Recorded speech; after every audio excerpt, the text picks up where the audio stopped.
নমস্কার, কেমন আছেন সবাই? পূজা হেলথি কিচেনে আরও একটি নতুন ব্লগে সবাইকে স্বাগত। এত বড় একটা অপারেশন করার পরও আমি আপনাদের সাথে রিলস শেয়ার করছি, আর সেটা দেখে অনেকেই বলছে আমার কি অপারেশন হয়নি। আসলে আমার অপারেশন হয়েছে, কিন্তু অপারেশন করার পরেও আমি নর্মালভাবে কিভাবে চলাফেরা করছি সেটা আজকে আপনাদের সাথে শেয়ার করব। আসলে ওখানে আমি অপারেশন করার পর 3 দিন একটু কষ্ট হয়েছিল, তারপরে কিন্তু আমি পুরোপুরিভাবে সুস্থ হয়ে গেছি। 3 দিন পর থেকে আমার ব্যথা কিংবা কোনো কষ্ট কোনো রকম কিছুই মনে হচ্ছে না।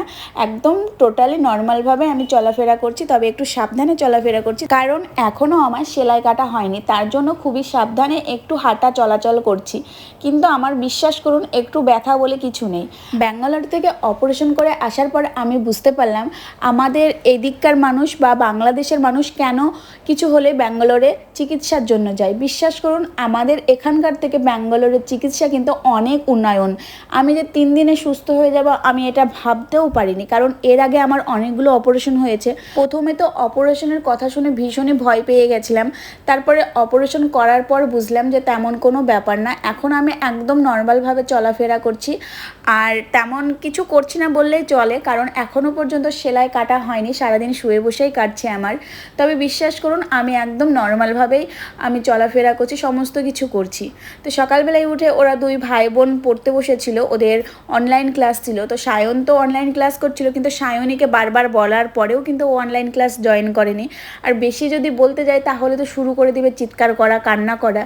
তো বেশি রিস্ক নিচ্ছি না, ওকে এখন কিছুদিন আমি অ্যাভয়েড করে চলছি, কারণ মেরে টেরো যদি দেয় আমার তো ভীষণ ভয় লাগে। এখনও পর্যন্ত সেলাই কাটা হয়নি, তার জন্য একটু সাবধানে চলছি। সকাল সকাল মাসি চলে এসেছে, আর আজকের মেনুতে থাকছে ইলিশ মাছ, থাকছে পাঁচমিশালি সবজি, ডাল, আলু ভাজা। মাসি এদিকে রান্না করছে। আসার পর থেকে আমি রান্নাঘরে ঢুকিনি বললেই চলে, আজকেই গেলাম আমি কি রান্না হচ্ছে দেখতে। আর এদিকে সায়নীকে আমি বারবার রিকোয়েস্ট করছি যে তুমি অনলাইন ক্লাস জয়েন করো, একটু পড়তে বসো। ও তো শুনছেই না। তো ফ্রিজ থেকে কিছু খাবার এনে দাদাকে দিচ্ছে, মানে কেক ছিল তো কেকটা এনে ওকে দিচ্ছে। আমার মেয়েটা এতটাই দুষ্টু, কেকের উপরে যেই ক্রিম দিয়ে ডেকোরেশন করা থাকে সমস্ত ক্রিমটা খেয়ে নিয়েছে, শুধু কেকের যেই ভেতরের অংশটা সেটা এনে সায়নকে দিচ্ছে। তো ও সেটা জিজ্ঞাসা করছে, মানে সায়ন বুনুকে জিজ্ঞাসা করছে যে ক্রিমগুলো কি তুই খেয়েছিস? ও বলছে না আমি তো খাইনি, মামা খেয়ে নিয়েছে। নিজে খেয়ে দোষটা দিয়ে দিল মামার ওপরে।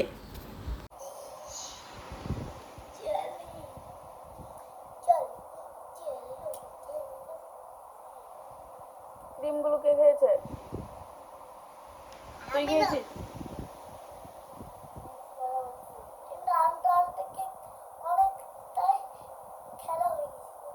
কি হয়ে গেছিল?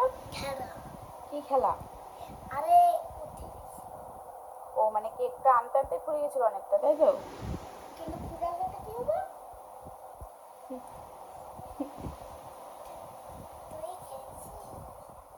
বাড়িতে আসার পর আমার সঙ্গী হয়েছে এই ব্যালকনিটা।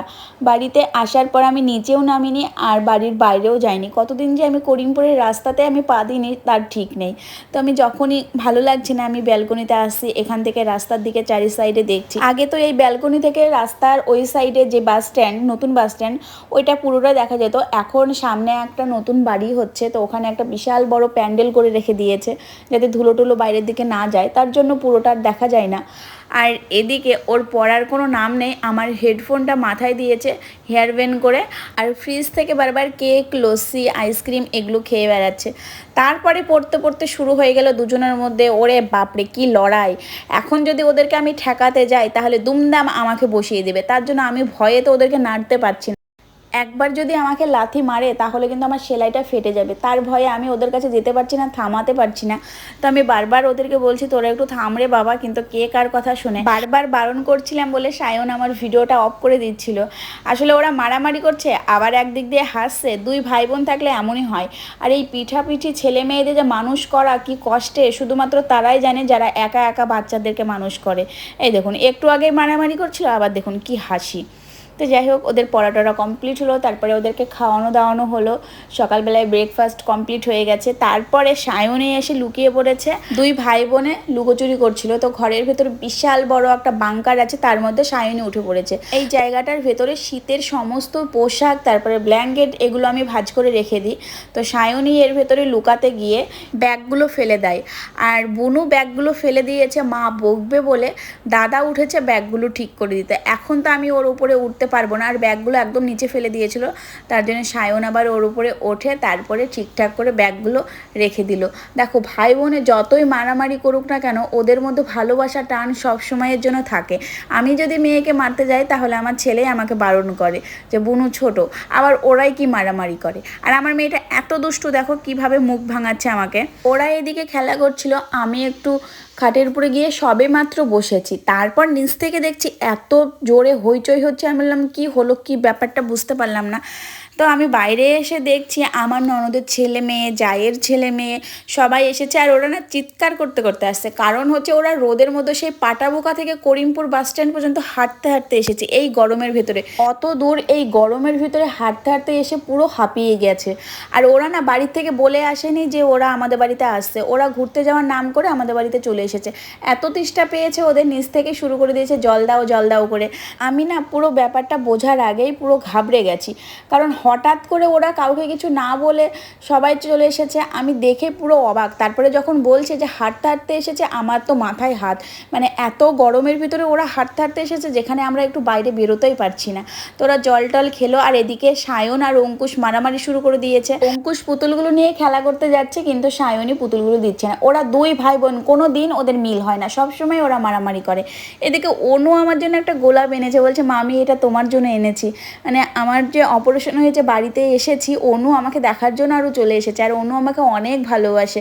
তো আমার জন্য ছোট্ট একটা গিফট এনেছে, যেটা আমার তো ভীষণ ভীষণ পছন্দ হয়েছে। তারপরে এদিকে অনু বসে পড়লো মেহেন্দি পরাতে, আর অনু কিন্তু মেহেন্দি পরাতে অনেক ভালোবাসে। এর আগে আমি একটা ব্লগ শেয়ার করেছিলাম যেখানে অনু আমাকে মেহেন্দি পরে দিয়েছিল। তো বনুকে শুরু করে দিয়েছে মেহেন্দি পরানো, আর এদিকে তিন ভাই বসে পড়েছে খেলনা নিয়ে খেলতে। তো সায়ন কিন্তু অঙ্কুশের সাথে বেশ ভালোই খেলা করে। সায়ন ওর গাড়িগুলো দিচ্ছে ওর ভাইকে, মানে অঙ্কুশকে। অঙ্কুশ তো অনেকটাই ছোট, তার জন্য ওকে গাড়িগুলো দিচ্ছে। ও কিন্তু আমার মেয়ের থেকে অনেক বড়, দেখে মনে হয় যে অঙ্কুশ ছোট আমার মেয়ে বড়, কিন্তু তা না। আমার মেয়ে 1 বছর না 1.5 বছরের ছোট, অঙ্কুশ কিন্তু বড়। তারপরে ফল দিয়ে গেল, তো সেখানে লিচু ছিল, আর লিচু তো বাচ্চাদের সবসময় ফেভারেট। আমার মেয়ে তো ভীষণ পছন্দের ফল হচ্ছে লিচু, ওর যদি লিচু পায় তাহলে আর কিচ্ছু লাগে না। এবার লিচুর প্যাকেটটা নিয়েও মারামারি, মানে লিচুর প্যাকেটটা রাজ নিয়ে আসছিলো, সেটা কিন্তু ওর পছন্দ হলো না, রাজের হাত থেকে কেড়ে নিয়ে ও বসে পড়লো। আর ও এখানে লিচুগুলো খুলে খুলে না সবাইকে চারটে চারটে করে ও ভাগ করে দিচ্ছে। আর ও এতটাই ভালোবাসে সবাইকে, চারটের বেশি একটাও দিচ্ছে না। তো আমি ওকে বললাম সবাইকে বেশি করে দাও, আরও আছে, এগুলো ফুরিয়ে গেলে আবার দিব। এরা তো এখানে লিচু খাচ্ছে, আর অঙ্কুশ কিন্তু এদিকে গাড়ি খুঁজছে। মানে ওকে যেই গাড়িটা দেওয়া হয়েছে সেটা ওর পছন্দ হয়নি, বলছে দাদার কাছে আরও অনেক গাড়ি আছে, আমি সব গাড়িগুলো নিয়ে খেলা করব। ওরা ওইদিকে খাওয়া দাওয়ায় ব্যস্ত, এইদিকে খেলনা নিয়ে ব্যস্ত। তো গাড়িগুলো বের করে নিচ্ছে, যেটা যেটা ওর পছন্দ হচ্ছে সেটা নিয়েও খেলা করছিল। তারপরে ফ্রিজ থেকে সবাই আইসক্রিম বের করলো, ফ্রিজে আইসক্রিম ছিল।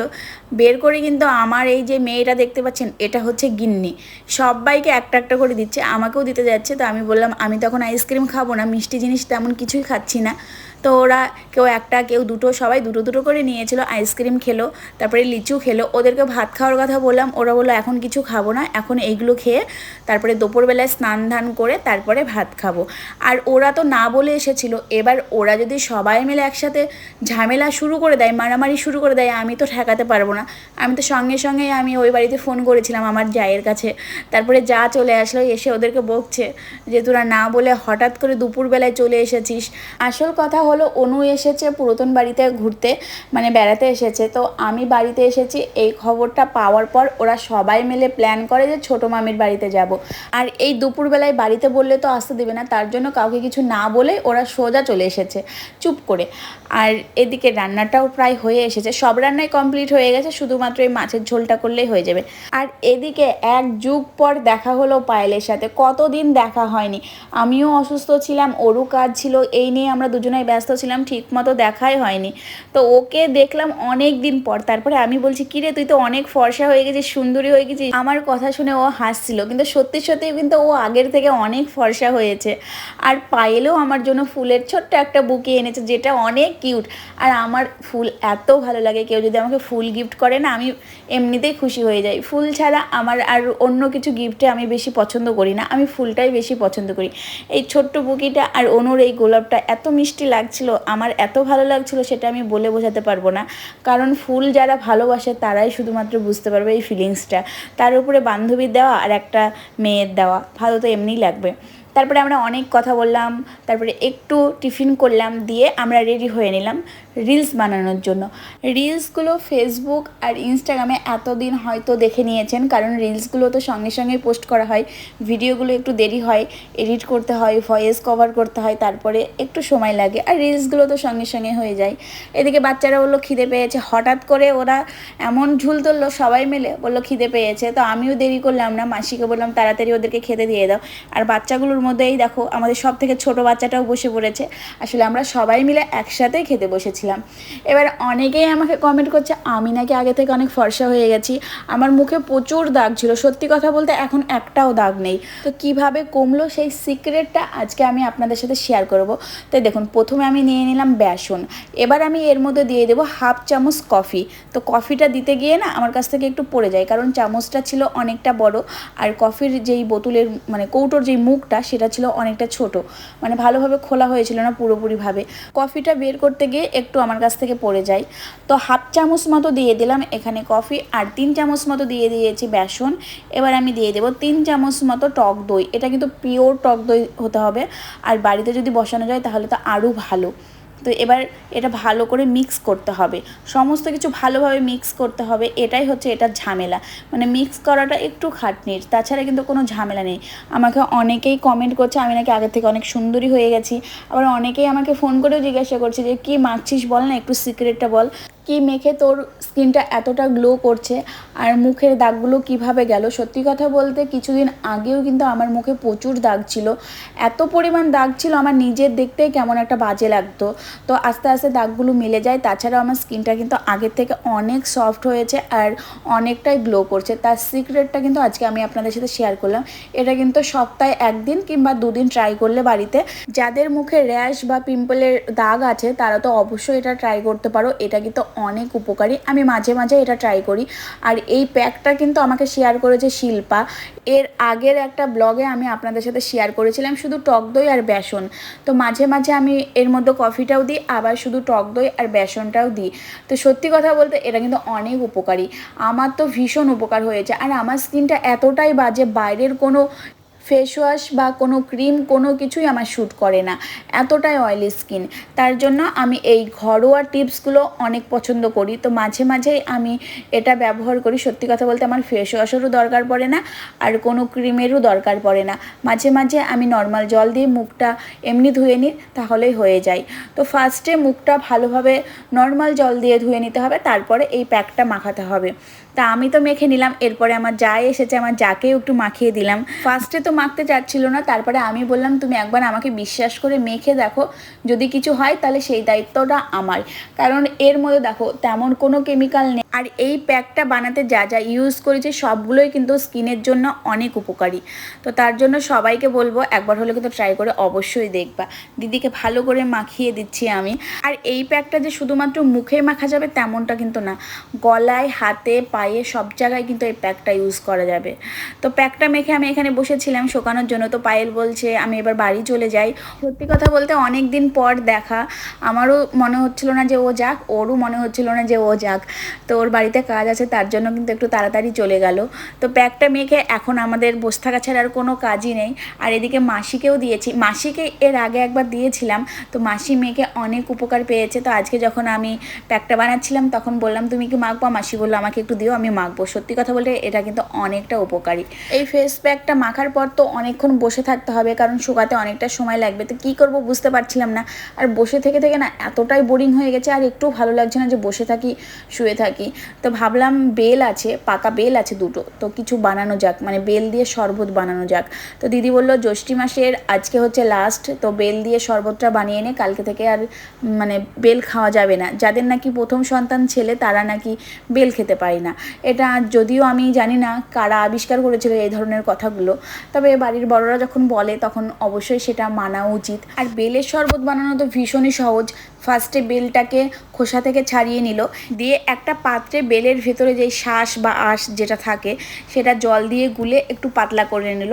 তারপরে এই যে সবজি ধোয়ার এই ঝুড়িতে, মানে ফুটো ফুটো একটা ঝুড়ির মধ্যে সেটা নিয়ে আস্তে আস্তে এইভাবে মানে গুলে নিচ্ছে। মানে ভেতরে যেই আঁঠি তো না, বীজ, বেলের বীজ আর যেই আঁশগুলো বা শাঁসগুলো থাকে যেগুলো, সেগুলো বের করে নিল, আর বীজগুলো শাঁসগুলো সেগুলো ফেলে দিল। তো তার মধ্যে দিয়ে দিল দুধ। এটা কিন্তু জাল দেওয়া ঠান্ডা করা দুধ, ফ্রিজে ছিল সেই দুধটা দিয়ে দিল। আর দিয়ে দিল 1 কাপ মতো চিনি। এই বেলটা কিন্তু অনেকটাই মিষ্টি ছিল, তার জন্য খুবই অল্প পরিমাণ চিনি দিয়েছে। আর দিয়ে দিল একটু লবণ, একটু কিন্তু লবণ দিতেই হবে। তো তারপরে এবার হাতা দিয়ে ভালোভাবে মিক্স করে নিচ্ছে। তো যেভাবে হোক এটা মিক্স করে নিবা। বেলের শরবত কিন্তু দিদি দারুণ বানাতে পারে। আমাদের পুরাতন বাড়িতে মানে শ্বশুর বাড়িতে অনেকগুলো বেলের গাছ ছিল, আর সেই বেলগুলো না অনেক মিষ্টি ছিল। তো দিদি মাঝে মাঝে বেলের শরবত বানাতো। তো আজকে দিদি এসেছে আর বেলগুলোও সামনে ছিল, তো আমি বললাম বেলের শরবতটা তুমি বানিয়ে নাও। তো বানিয়ে ফেললো। এখন এই যে বেলের শরবত যেটা বানালো সেটা এখন ফ্রিজে রাখছে। ফ্রিজে রাখার কারণটা হচ্ছে ফ্রিজের ভেতরে যে ঠান্ডা জল বরফ ছিল সেগুলো বাচ্চারা খেয়ে নিয়েছে, কিছুই নেই এখন, তার জন্য এই বেলের শরবতটা ফ্রিজের মধ্যে রেখে দিল। ডিপের ভিতরে রাখলো যাতে খুব তাড়াতাড়ি ঠান্ডা হয়, ঠান্ডা ছাড়া তো ভালো লাগবে না। এদিকে স্নান ধান করে, মানে খাওয়া তো আগে হয়ে গেছে, তারপরে স্নান ধান করে সবাই মিলে বসেছে এখন ল্যাপটপ দেখতে। আর সায়নী লিচু খাচ্ছে। ও লিচু এতটাই ভালোবাসে, আমি ফার্স্টেই বললাম ও যদি লিচু পায় তাহলে আর কিছুই লাগবে না। তো স্নান দান করে এখানে বসেছে। তো এমন একটা জামা পরেছে, জামাটা ওর থেকে অনেক বড়। তো আমি বলছি তুই কী জামা পরেছিস? তো বলছে সামনে যেটা পেয়েছে সেটাই পরেছে। হাসছিল সেই কথাটা শুনে। সবাই মিলে ঘট হয়ে বসে কি সুন্দর ল্যাপটপে সিনেমা দেখছে। সবার স্নান হয়ে গেছে, শুধুমাত্র সায়ন বাদ আছে। আর ওরা তো জামা কাপড় কিছু এনেছিল না, তার জন্য ওরা স্নান ধান করে আবার ওই একই জামা কাপড় পরেছে। আমি অঙ্কুশকে জিজ্ঞাসা করছি কেমন লাগছে লিচু খেতে, বলছে অনেক ভালো। আর ফেস প্যাকটা মুখে দিয়ে প্রায় 20 মিনিট হয়ে গেছে, দেখুন কেমন হয়ে গেছে, মানে পুরো শুকিয়ে গেছে। তারপরে আমি যখন হাত দিয়ে এইভাবে টানছি মনে হচ্ছে যেন একদম বুড়ো মানুষের স্কিন হয়ে গেছে। আর আমি মুখটা তো হা করতেই পারছিলাম না, এতটা টান লাগছিল, কিছুতেই আমি হা করতে পারছিলাম না, মনে হচ্ছে যেন লাগছে দুই দিক দিয়ে কেউ টেনে ধরে আছে। তা আমার খুব ভালো লাগছিল, মানে শুকিয়ে গেছে তারপরে বুড়ো মানুষদের মতো স্কিন হয়ে গেছে। তা আমি হাত দিয়ে দেখছিলাম বুড়ো হলে আমাদেরও একদিন স্কিন এরকম হয়ে যাবে। তারপরে নর্মাল জল দিয়ে আমি মুখটা ধুয়ে নিলাম। দেখুন ফেস প্যাকটা তোলার পর মুখটা কিন্তু অনেকটাই গ্লো করছে, আর স্কিনটা ভীষণ সফট হয়ে যায়। তার জন্য আমার আরও বেশি ভালো লাগে। আমি কিন্তু মাঝে মাঝে এটা ইউজ করি। আগের থেকে কিন্তু আমি অনেক ভালো রেজাল্ট পেয়েছি। আমার মুখে বললাম না এত পরিমাণ দাগ ছিল, আমার নিজেরই দেখতে খুব বাজে লাগতো। এখন কিন্তু আমার মুখে একটাও দাগ নেই, একদম সফট হয়ে গেছে স্কিনটা। এদিকে কিন্তু অনেকটা সময় হয়ে গেল, ফ্রিজের ভেতরে বেলের শরবতটা রাখা হয়েছে, ঠান্ডা হয়ে গেছে। তারপরে বের করে নিলাম। এর ভেতরে চিনি দেওয়া আছে, তার জন্য আমি খুবই অল্প পরিমাণ নিয়েছি। আমি দিদি এখানে বসে বসে খাচ্ছিলাম, বাচ্চাদেরকে বললাম খাবি, ওরা কেউ খেলো না। তারপরে আজকে আমার ডেট ছিল সেলাই কাটার। তো আমি এখন যাচ্ছি সেলাই কাটতে। বিশ্বাস করুন সেলাই কাটতে গিয়ে আমার যে এতটা কষ্ট হবে আমি ভাবতেও পারিনি। মানে বাড়িতে তো একদম সুস্থভাবে চলাফেরা করছিলাম, আপনারা তো সবাই দেখলেন, দেখে মনে হচ্ছিল যে আমার অপারেশন করা আছে, কিছুই বুঝতে পারছিলাম না। কিন্তু সেলাই কাটতে গিয়ে অনেক প্রবলেম হয়েছিল। কালুর সাথে অনেক দিন পর দেখা হলো, রাস্তায় বেরিয়ে দেখছি কালু গেটের সামনে বসে আছে। কতদিন পর কালুকে দেখলাম, প্রায় 15 থেকে 16 দিন পর কালুর সাথে দেখা। আমার সাথে যাচ্ছে অনু আর অঙ্কুশ। তো অঙ্কুশকে বাড়িতে থাকতে বললাম, কিন্তু ও দিদিকে ছাড়া থাকবে না। আর অনুর কিন্তু ডাক্তার দেখানো আছে, ওর মা আসতে আমি ফোন করেছিলাম। অপারেশন করার পর ডাক্তারে বলেছিল 14 দিন পর সেলাই কাটতে, কিন্তু সেলাইটা আমার অনেক আগেই শুকিয়ে গেছে। যে ড্রেসিং করতে আসছে সে বলছে 14 দিন যদি রাখা যায় তাহলে কিন্তু চামড়ার ভেতরে সেলাইটা ঢুকে যাবে। তো সেলাই কাটতে গিয়ে সেম একই প্রবলেম হলো, চামড়ার ভেতরে সেলাইটা ঢুকে গেছিলো, তার জন্য কাটতে গিয়ে একটু কষ্ট হয়েছে। সেলাই কাটার পর এতটা পরিমাণ ব্যথা হচ্ছিল যে এখন বুঝতে পারছি যে আমার একটা অপারেশন হয়েছে। চলুন তবে ব্লগটা আজ এখানেই শেষ করছি। সবাইকে টাটা, দেখা হচ্ছে আবার পরে নতুন ব্লগে।